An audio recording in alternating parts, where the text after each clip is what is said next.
Hello and welcome to Gierach Farms. What a beautiful morning here on the dairy farm. Dad just got done feeding up. Cows came off a pasture here and we're gonna start milking. We're gonna let the cows in, get them all tied up and ready to go. And then we'll get right into milking. So hope you guys enjoy the video.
So we got all the cows tied up and in the barn here. We got a couple switchers out back that will milk towards the end of milking. Everybody looks like they're ready to go and happy. They're all eating their grain and their silage right now. But before we get started, we're going to talk a little bit about our dips and our units briefly, and go over our procedure when it comes to cleaning and prepping cows before we milk them, and then what we're doing after we take the unit off and they're finished milking.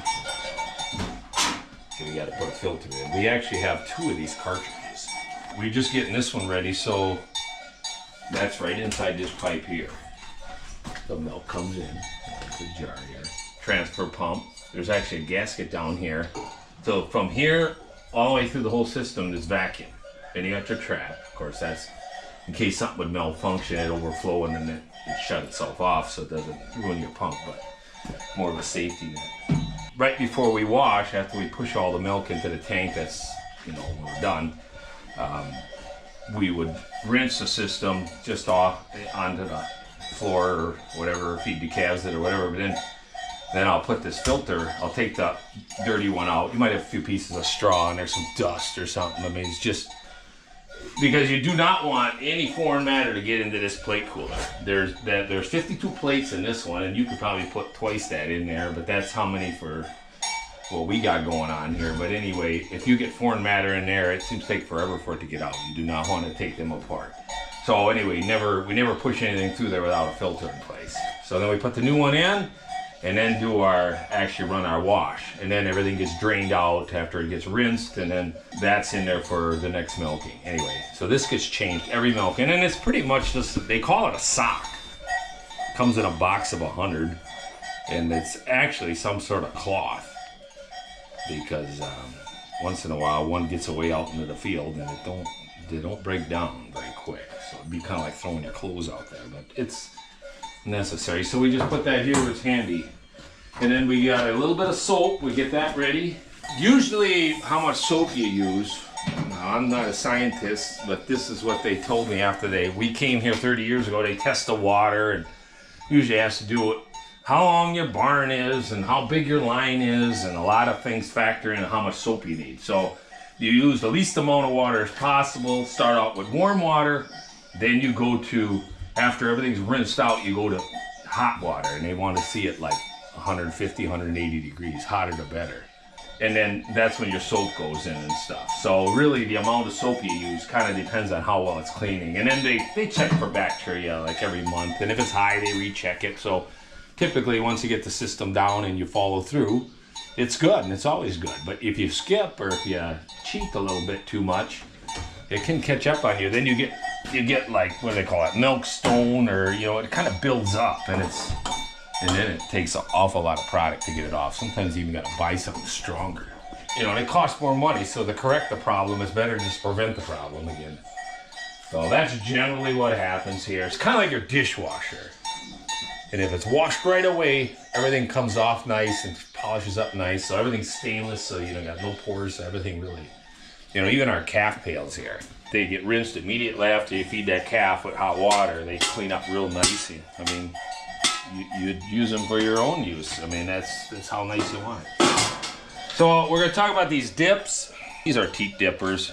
We tried so many different types and styles, and if you're in the parlors, you're down lower, you're more at the udder level, so you're able to. I like these where you can almost reach in, and there's a little tube down in there, and if you squeeze it, there's a little hole there, and depending on the viscosity of your dip, you know, to how sometimes you have to almost drill the hole out bigger for some of the heavier dips. But anyway, there's winter dips, you know, stuff that they won't freeze, or you know, you don't want to get stuff wet when it's super cold, but it all depends on your setup. If your cows are in the cold environment over the warmer. So this is our pre-dip. This is the one this is to be like, almost like the soap, like washing your hands or something. So that gets dipped on each teat, and this is a peroxide base, or active ingredient is a peroxide. It's very expensive, but we get very good results with it. We've been keeping our somatic cell counts in the double digits, which anything, I guess I would have to say, anything under a 250 is considered good, but lower is always better. Just kind of what it is infection in the cow. So there's always a little of that in everything. The lower it is, they pay you a little extra premium, and that helps pay for the dip and the extra. So you put that on, and what that does is kill bacteria and whatever foreign matter's on there. But I like to let it soak in. So if you got a little manure there or something, it soaks a little bit. So I'll go up ahead maybe. So we got 6 units we primarily milk with. We do have 8 if I get help. If I get help, I'll usually do the prepping, and it works pretty good. You don't want to prep them like 10 minutes before you put the unit on. You want it when you wipe that cow. So you put the dip on maybe 4 or 5 minutes even before. I'll maybe do some. I'll just get up ahead, and then when you wipe them, that's when she starts to let her milk down. So about 1 minute after you wipe them is typically the time you want to see a unit attached, and that's when you get the best milk let down. I know I went through this a while back. You maybe want to put that one up on the milk machines and stuff. I kind of talked some of that milking procedure stuff, but there's a little science to it. And the faster that cow lets her milk down, and then when that milk is out, it'd be kind of like an empty gunny sack. If you're not taking it off, it's squeezing away and it's just wearing at her teeth. So if you take that unit off at that, let's say that happy moment there, you got to be a little, you know, every cow's going to be a little bit different. But it's almost like an instinct afterwards. Some guys got automatic takeoffs, so if the milk stops flowing, the machine will just take it off. Doesn't mean she's milked out, so you as a farmer still have to visually, or maybe when we go back through with our, I don't know, you could call it your post dip. After she's milked, we put this product on. Now this is, I just looked at the label so I get this right, chlorhexidine. I'm not sure if I even pronounced that right. And it's kind of really thick. So what it'll do is it'll dry up to like a little thin film. Almost looks like kind of like if you've been working with glue, and it almost kind of seals that end of her, you know, so she lies down in something that isn't so clean, that helps prevent bacteria from getting up in her udder. In both these products, there's a lot of skin conditioners, because with my hands, I mean, you might have noticed, this hand is getting really nice and soft, because this is the one I use to wipe the cows with, and I get the dip kind of spilled on me, and this hand doesn't, and this one's really rough. I know it works, because we've tried changing products when companies switch on us and they didn't offer the same one, but they got the same active ingredient, or they try to sell you something that's more economical. A lot of them are iodine, which is a good product. It's cheaper, especially in the large outfits. It can do a good job too, but you get more of that, you don't get so much skin conditioning going. So being we're a smaller herd, or it's easier for us to focus more on the quality when we don't have so much. We can give each cow a little extra attention. So I feel like we're kind of getting a little better punch there, or maybe it's just easier for us to do it like that. So right away, as soon as you're done milking, get this product on, and it's pretty much before she'd lie down on you or something. You know, so now when they're grazing, I mean, they go out in the pasture, they'll graze for an hour or two in the evening, or after milking in the morning even, and then they go lay somewhere. But it's usually clean, you know, until we get the flies, and gets to be around late June, July until August, when you got a lot more bacteria and bugs and insects and everything going on around. usually you're pretty safe this time of the year. I could probably get by without using too much of this product. You know, so the barn holds 40 cows. Right now we got 6 switchers. We're trying to dry one up now, which is not the easiest thing to do on this fresh grass. You'd almost have to take her away from the grass, but if we're milking and not visiting too much, an hour we're done, or less. I mean, 8 units, I mean, we've done it in 20 minutes, and that's if you don't have difficult cows or fresh heifers that might kick it off, or sometimes you get a new one, you might have to stand by her and tickle her tailbone for a while so she just cooperates and allows that unit to stay on. But anyway, we're gonna get started, and I suppose if you guys got some questions, I'm sure there's things that are obvious to us and not so obvious to a lot of our viewers that just ask them, and then maybe in the future we'll cover some. So now the towel we use, this is pretty much what you'd put in your in your bathroom or wherever. They're individual towels. We got 2 different ones we use. This is the lighter one. It's cheaper. You can get a whole lot more out of a box of them than you would the heavier one. So in the winter, when the cows might be a little dirtier because they're confined. I mean, this is how it is. We buy a thicker one, which costs more. But if I would use the thinner ones, which would work, I might end up using 2 or 3 per cow at times, versus a thicker one. Sometimes you can turn it over and, you know, wipe her again, or give her a second dose of this this soap dip product so that she, you know, cleans up right. But now in the summer we use a thinner one, and part of the reason is because this manure from the summer goes into our hay fields after we make our first cutting or second cutting hay, and you do not want this towel coming back in your feed. So it's thinner, it's kind of like a tissue. Once it rains, it just kind of breaks down real fast, where the heavier one, maybe more on the cornfields or over the winter months, by the time you make hay, that's pretty much kind of rotted down and all that. So.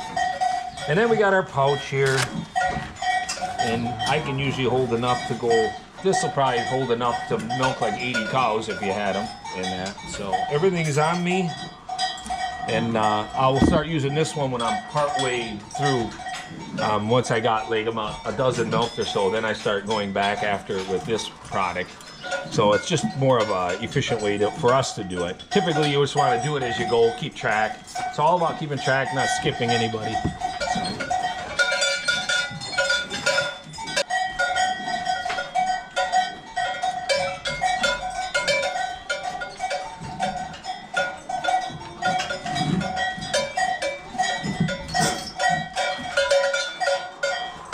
So when I have to do something, I hold the tail, because this tail comes around, and any of you have ever gotten swatted in the eyes with this, it stings a lot. It's just natural for them to try to swat you. It's not a bad thing, but it's almost like we don't even realize you're doing it anymore. You just kind of hold on to a piece of that, and usually if that might end up being the dirtiest end of her too, so you don't want that.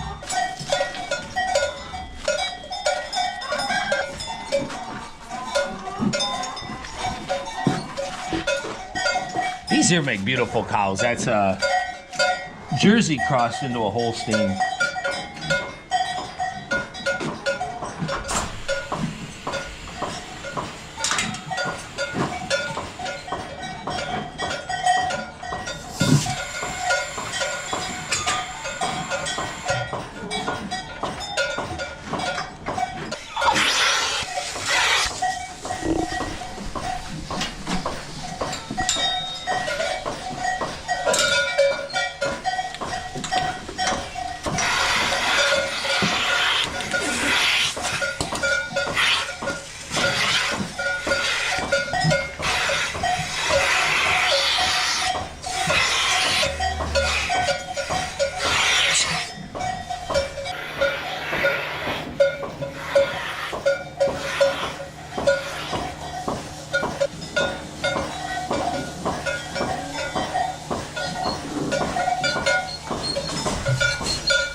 here. Snack. Sometimes my wife will bring me like a sandwich. I'll have a busy day with hay or whatever, and then I'll take a bunch of big bites. I'll put it in here between the towels. Might even forget about part of it afterwards, but we gotta do what you gotta do. It's like we have to feed ourselves so we can take care of these animals. That's important too. Well, we got a bit of a break or a gap here now that we got everything started. Dad mentioned to me this morning that now since the cows are on grass, production has gone up, and how long ago we've seen a lot more of that. How it seemed Well, yeah, like back in the 70s, that was just normal. There was, I don't even know if I could have named maybe 1 or 2 confinements. You know, where the cows didn't actually get to go on grass. They get outside, but it's just a barnyard or some dirt lot. But anyway, today that's very rare. And just last night, my milkman called me, and they're going to switch the route around just briefly because he said that because of the grass, everybody's up on milk. Well, I didn't think there was that many of us, you know. But anyway, it makes a difference.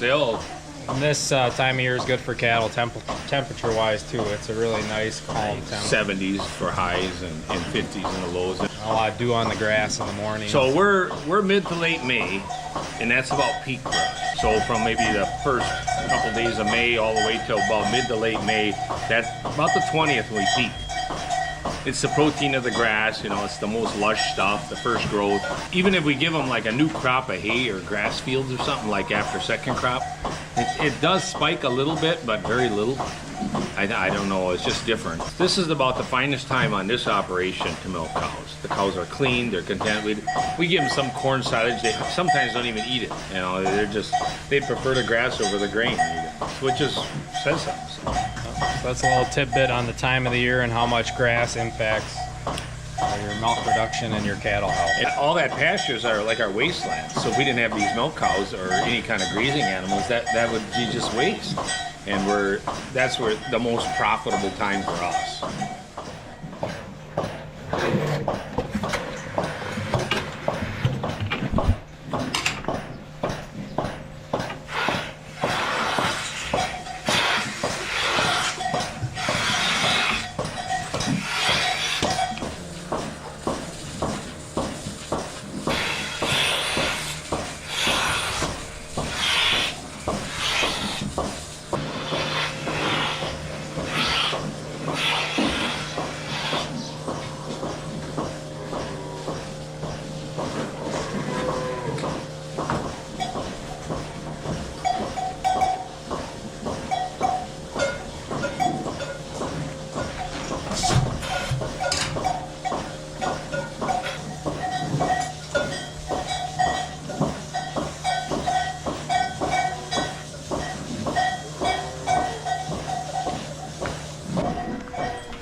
just told him.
So milking is finished. The cows got let out of the barn and now they're out on pasture again. They were out on pasture overnight and they're out on pasture during the day.